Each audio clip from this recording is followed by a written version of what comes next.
common discussion, which is not just between us but between many, is the level of how much animal production should be included in the global food systems. We have to remember that the base should be always the state of the ecosystems and the world. So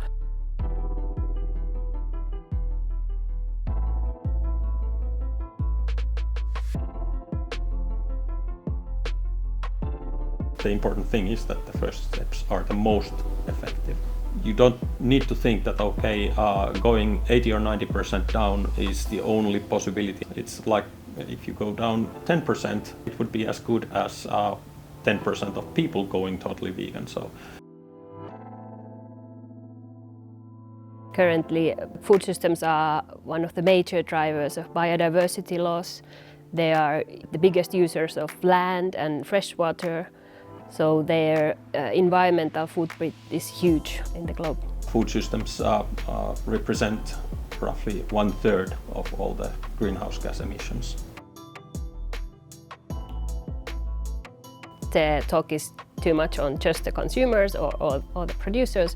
We can't put it only to the consumers, that they would be only the responsible for change. We need to take into account the whole system. Still, of the 8+ billion people on Earth, probably rather small minority actually thinks about their food choices in terms of how ecological they are.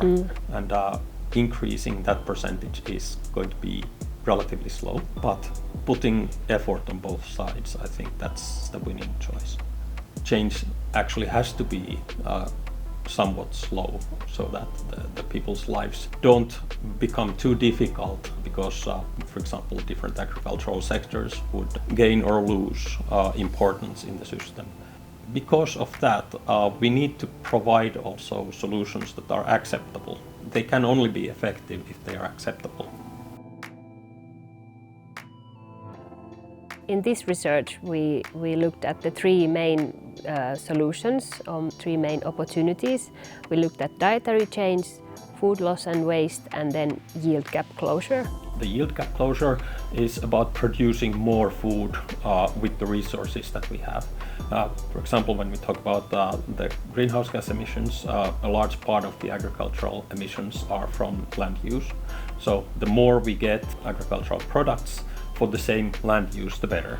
The food loss and waste refers to reducing losses and waste from all the supply chains, from starting from the production or from all the different processing stages. It's very difficult to give global advice and give like one message. It's a different message to different people in different places. For some highly industrialized countries as Finland or maybe United States, the most potential might come from a dietary change. If the food consumption is very heavy or very resource intensive, for example, consuming a lot of animal products. But then on the other hand, in countries in sub-Saharan Africa or in India, the most potential might not come from dietary change, but there the focus should be, for example, increasing yields through sustainable irrigation or increased fertilization. And typically the low latitudes across from North Africa through Middle East to Asia, those are the regions where often we see many challenges, but also those are the areas where we need the solutions.